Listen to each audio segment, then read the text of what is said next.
की, भारत माता की, भारत माता की।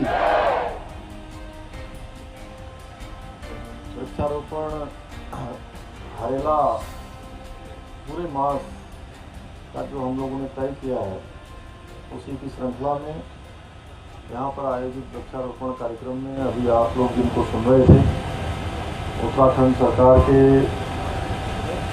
शहरी विकास एवं वित्त विभाग के मंत्री आदरणीय प्रेमचंद अग्रवाल जी, और जिन्होंने इन सब का संयोजन किया है और पूरे महानगर में विभिन्न स्थानों पर, पहले देहरादून महानगर की प्रत्येक विधानसभा में और उसके बाद प्रत्येक वार्ड में इस प्रकार के कार्यक्रम आयोजित करने का संकल्प लिया है।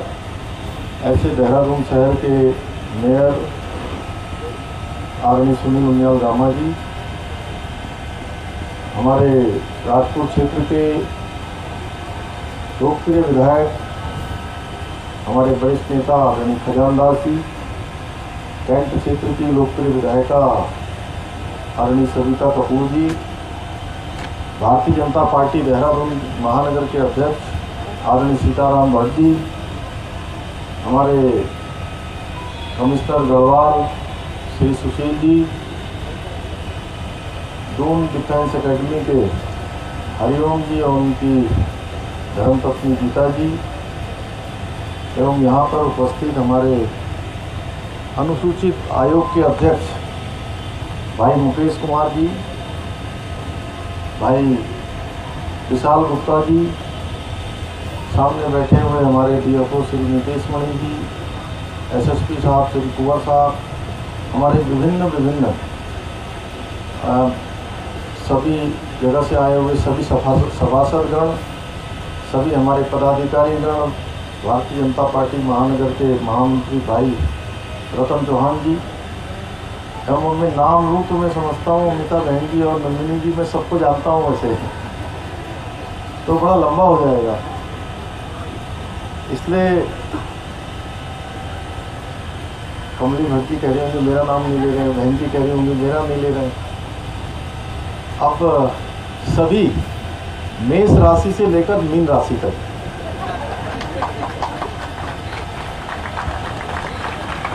सभी यहाँ पर आए हुए हमारे, मोहित हो गए नारे मत लगा, सभी आए हुए हमारे महानुभाव, सभी उपस्थित भाइयों बहनों, और जिनकी उपस्थिति में ये शानदार कार्यक्रम यहाँ पर आयोजित हो रहा है, ऐसे मेरे सभी प्रिय छात्र एवं छात्राएं, मैं सबसे पहले तो आप सबको बहुत बधाई देता हूँ कि आप लोगों ने यहाँ पर बहुत शानदार कार्यक्रम आयोजित किया है। और जब मैं यहाँ आ रहा था तो मैं देख रहा था कि हमारे सभी नौजवानों में, युवाओं में, छात्रों में एक अभूतपूर्व जोश उनके अंदर दिखाई दे रहा था, एक उत्साह दिखाई दे रहा था। और कोई भी काम हम करने जाते हैं और अगर हमारे अंदर उत्साह होता है तो ऊर्जा स्वतः ही आ जाती है, और ये ऊर्जा आपकी निश्चित रूप से जो हम कह रहे हैं क्लीन सिटी, ग्रीन सिटी, इस क्लीन सिटी और ग्रीन सिटी को बनाने में कामयाब होगी। मैं इसके लिए आप सभी को बहुत शुभकामनाएं देता हूँ, बहुत बधाई देता हूँ। और जहाँ तक वृक्षारोपण का प्रश्न है, वृक्षारोपण और हरेला पर्व दोनों एक दूसरे के पर्याय हैं, और हमारे पूर्वजों ने ये हमारी संस्कृति के साथ इसको जोड़ा है कि प्रत्येक वर्ष हम हरेला का पर्व मनाते हैं, और हरेला पर्व मनाते समय हम वृक्षारोपण भी करते हैं। आप स्वयं सोचिए कि हमारे पूर्वज ये सब हमको विरासत में देकर गए हैं, और उसी विरासत के कारण से हम जीवित हैं। हमको आज ऑक्सीजन मिल रही है, हमको शुद्ध हवा मिल रही है, शुद्ध जल मिल रहा है, अच्छा वातावरण मिल रहा है, पर्यावरण मिल रहा है। इस सब के पीछे बहुत बड़ा अगर रोल किसी का है तो हमारे इसी वृक्षारोपण अभियान का है, जो हमारी संस्कृति और हमारे संस्कारों में विद्यमान है। आज जब देश के अंदर, दुनिया के अंदर तमाम प्रकार के अनुसंधान बढ़े हैं, ज्ञान बढ़ा है, विज्ञान बढ़ा है, दुनिया ने तेज़ी से विकास की तरफ कदम बढ़ाए हैं, तेज़ी से विकास बढ़ा है, हर प्रकार का अनुसंधान हुआ है, लेकिन ये अनुसंधान ने हमको अंदर एसी के कमरों में बैठने की सुविधा तो प्रदान कर दी है, लेकिन उस एसी से निकलने वाला जो टेम्परेचर है, जो अंदर गर्म करता है, अंदर ठंडा करता है और बाहर जो गर्मी छोड़ता है, उसका कोई रास्ता अभी तक ज्ञान विज्ञान हमारा निकाल नहीं पाया है। हमारे अनुसंधान भी नहीं निकल पाए। क्यों नीतीश मोदी जी? अभी निकाल नहीं पाए। अब इसमें भी हमको रास्ता खोजना है, तो एक ही रास्ता है कि हम पर्यावरण का संरक्षण करें, पौधों का रोपण करें, जल का संरक्षण करें।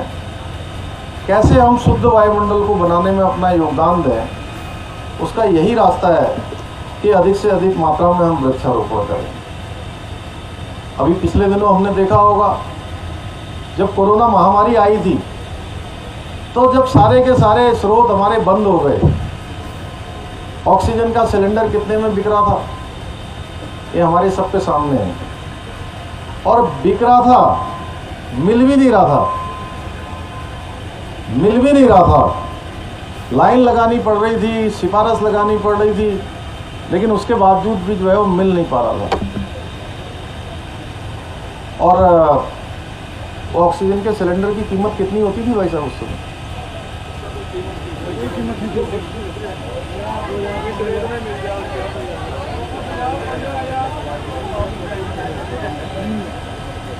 देखिए वो अलग अलग कीमत है।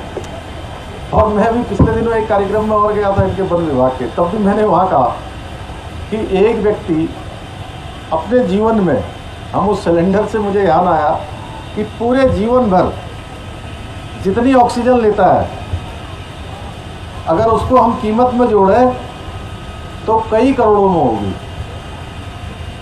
जो हमारे संस्कारों ने, हमारी प्रकृति ने, हमारे इन पेड़ पौधों ने, हमारे इस वायुमंडल ने हमको मुफ्त में उपलब्ध करा रखा है।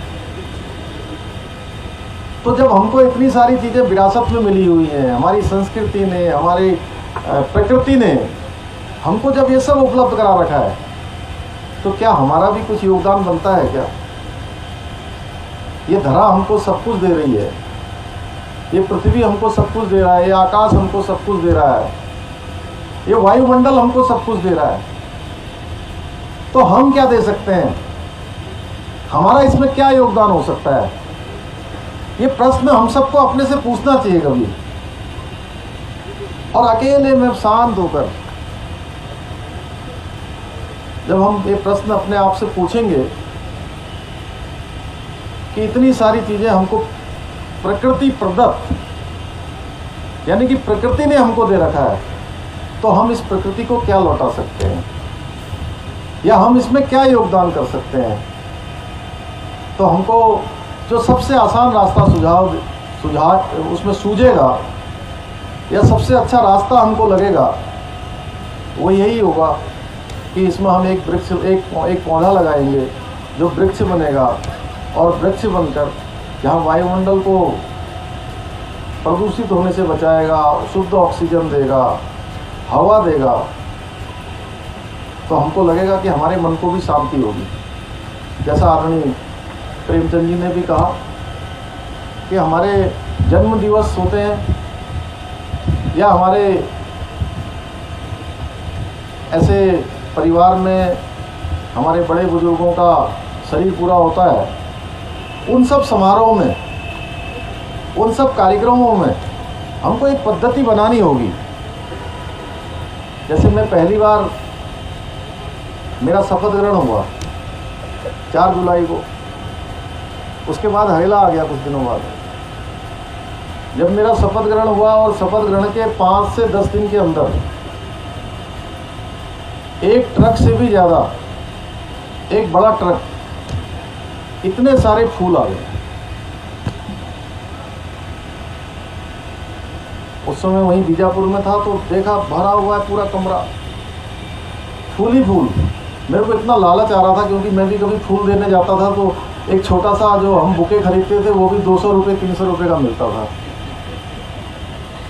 तो मैं सोच रहा था ये तो कई लाखों के होंगे अभी। और उसके बाद वो मैंने कोशिश करी कि उसको कोई ले जाए यहाँ से, किसी काम में आ जाए। वो ज़्यादातर कुछ काम में नहीं आ पाए। तो तब से मैंने तय किया, मैंने सबसे अनुरोध किया कि अगर आप बहुत ज़रूरी है, मेरे से मिलने आ रहे हैं, कुछ देना चाहते हैं, तो आप एक छोटा सा पौधा ले आइए। उस पौधे को हम लोग लगाएंगे और आगे सर्कुलेट करेंगे। कहीं ना कहीं आपको भी ये शांति होगी, कि संतोष होगा कि मैंने एक पौधा दे दिया, और मुझे संतोष है कि अब ये पौधा जो आया है ये बेकार नहीं जाएगा, कहीं ना कहीं लगेगा, कहीं ना कहीं लगेगा। आज हम अपनी भी चिंता कर रहे हैं, अपने साथ साथ हमारे जो जंगल में रहने वाले अन्य प्राणी हैं उनकी भी चिंता कर रहे हैं। उसके लिए भी हम लोग व्यवस्था बना रहे हैं। सरकार इकोलॉजी और इकोनॉमी दोनों का संतुलन हो, क्योंकि हम ऐसे राज्य हैं जो लोगों के लिए मॉडल बन सकते हैं, हम आदर्श बन सकते हैं। उस दिशा में हम काम कर रहे हैं। तो आज के अवसर पर बहुत ज़्यादा न कहते हुए आप सबको बहुत शुभकामनाएं और बधाई देते हुए कि जितने भी लोग यहाँ पर आए हैं वो अपने यहाँ पर एक संकल्प लेकर जाएं यहाँ से, कि हम लोग इस दिशा में काम करेंगे। और आने वाले समय में देहरादून शहर जो हमारी राजधानी है, ये शहर हमारा अत्यधिक व्यस्त शहर होने वाला है। कुछ ही सालों में जब यहाँ के लिए जो हमारी बनने वाली एलिवेटेड रोड है, दिल्ली को जाने वाली रोड, ये रोड जब कंप्लीट हो जाएगी, जिसका काम शुरू हो गया है, तो दिल्ली से देहरादून का सफ़र केवल 2 घंटे का हो जाएगा। और ये जब 2 घंटे का सफ़र हो जाएगा तो हवाई जहाज़ भी बंद हो जाएगा दिल्ली से देहरादून का। कोई नहीं जाएगा हवाई जहाज़ से। क्यों जाएगा बताइए? आप यहाँ से 2 घंटे पहले आप एयरपोर्ट के लिए जाइए, उसके बाद 1 घंटा आपके उतरने में और फ्लाइंग टाइम में लग जाएगा, 3 घंटा। 1 घंटा आपको जो है एयरपोर्ट से वहाँ जाने में लगेगा जहाँ जाना है, और आधा घंटा आपको सामान रखने में और सामान निकालने में लग जाएगा। 4.5 घंटे लग जाएंगे आपको, हवाई जहाज़ से भी जाएंगे तो। और रोड से जाएंगे तो अपनी गाड़ी होगी आपकी, अपना सामान भी होगा, साथ में अगर ड्राइवर होगा तो ड्राइवर भी अपना होगा।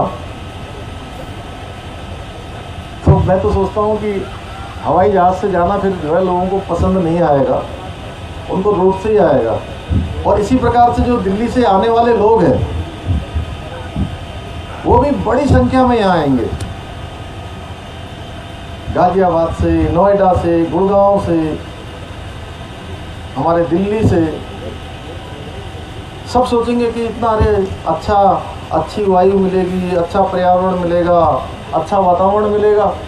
तो ऐसा करते हैं, जैसे ही फ्राइडे को ऑफिस 5 बजे बंद होगा, 6 बजे अपनी गाड़ी उठाएगा, अपना सामान रखेगा और 8 बजे 9 बजे तक देहरादून पहुंच जाएगा। तो इसलिए देहरादून में अत्यधिक व्यस्तता होने वाली है। अब हमारा जो मास्टर प्लान जो कमिश्नर साहब जो बन रहा है, उसके कारण से जो हमारा स्मार्ट सिटी का काम चल रहा है, स्मार्ट सिटी के काम के कारण से बहुत परेशानियां भी हमारे शहर में पैदा हुई हैं। हम लोग कोशिश कर रहे हैं धीरे धीरे उसको व्यवस्थित करें।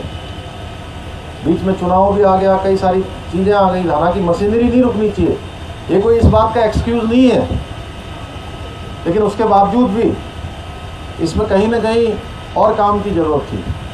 अब बरसात के समय में हमको बहुत सारी परेशानियों का सामना करना पड़ रहा है। हमने कहा है कि कम से कम परेशानी का सामना करने पर लोगों को अधिक से अधिक सुविधा मिले, उसके लिए हम संकल्पित हैं। मनसा वाचा कर्मणा के आधार पर हम सरकार को आगे बढ़ा रहे हैं। धीरे धीरे जो माननीय प्रधानमंत्री मोदी जी का विजन है, जो उत्तराखंड के बारे में उनकी सोच है, उन्होंने जो कहा है कि आने वाला ये 21वीं सदी का तीसरा दशक ये उत्तराखंड का दशक होगा, उस दशक को बनाने का भी हमको साथ में संकल्प लेना है। और इस बार जो हमारी 4 धाम यात्रा हुई है, चारधाम यात्रा में अभी तक 29 करोड़ लोग, लगभग 29 करोड़ लोग हमारे रजिस्टर्ड रूप से अभी तक दर्शन के लिए आ चुके हैं, जो अपने आप में अभी तक का रिकॉर्ड है। इसी प्रकार से अभी 2 दिन पहले हमारी कांवड़ यात्रा संपन्न हुई है। हमने कांवड़ यात्रा में भी इस बार प्रयास किया कि आने वाले सभी कांवड़ यात्रियों को, शिव भक्तों को किसी प्रकार की कोई परेशानी का सामना न करना पड़े। हर प्रकार से पहली बार हमने उत्तराखंड बनने के बाद पहली बार कांवड़ यात्रा के लिए भी हमने बजट का प्रावधान किया, क्योंकि अभी तक कुंभ जो मेला हमारा होता था, कुंभ होता था, केवल कुंभ के लिए बजट का प्रावधान होता था। इस बार हमने कहा कि जब 4 करोड़ 5 करोड़ लोग इसमें आते हैं, इतनी बड़ी संख्या में लोग आते हैं, तो उनको किसी प्रकार की असुविधा का सामना नहीं होना चाहिए। उनकी यात्रा अच्छी होनी चाहिए, सरल होनी चाहिए, सुरक्षित होनी चाहिए। तो उसके लिहाज से हमने एक मॉनिटरिंग ग्रुप भी बनाया। एक हमारे अधिकारियों के साथ हमने व्हाट्सएप ग्रुप बनाया और लगातार मॉनिटरिंग करी, और भगवान भोलेनाथ की कृपा से हमारी यात्रा संपन्न हुई। चारों तरफ से जितने भी शिव भक्त आए, उन्होंने सबसे भगवान से प्रार्थना करी कि उत्तराखंड राज्य आगे बढ़े, क्योंकि उनको इस बार परम संतोष की प्राप्ति हुई यहाँ से। और मुझे लोग कह रहे थे, कुछ लोग कह रहे थे कि साहब आप लोगों ने कांवड़ियों का इतना स्वागत कर दिया, प्रश्न पूछ रहे थे। तो मैंने कहा ये कांवड़िए जो है ये शिव के भक्त है, और हम इनको मान रहे हैं कि भगवान के अवतार के रूप में ये उत्तराखंड आए हैं, तो इसलिए हम इनका स्वागत कर रहे हैं। तो भाइयों बहनों, मैं आज के अवसर पर आप सभी को बहुत धन्यवाद करते हुए, और जो आज स्मार्ट सिटी के अंतर्गत 5 इलेक्ट्रिक बसों का संचालन यहाँ पर हुआ है, वह भी एक हमारा जो इकोलॉजी और इकोनॉमी दोनों में जो बैलेंस की बात है, उसमें बहुत कारगर ये बसें हमारी सिद्ध होंगी। ये ISBT से एयरपोर्ट तक संचालित ई बस की सुविधा हवाई यात्रा हेतु, एयरपोर्ट तक जाने वाले यात्रियों हेतु अन्य साधनों की अपेक्षा विशेष तौर पर सस्ती एवं सुगम यात्रा होगी।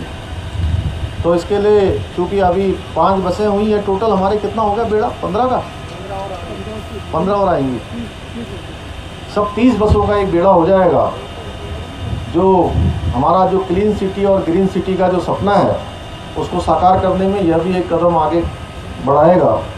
पुनः आप सभी का धन्यवाद करते हुए, विशेषकर स्कूल के छात्र छात्राओं का सबका अभिनंदन करते हुए, हमारे हरिओम जी का भी, ये हमेशा हमारे सब कार्यक्रमों में लगे रहते हैं, तो इनको भी बधाई देते हुए सबका धन्यवाद करते हुए अपनी बात को समाप्त करता हूँ।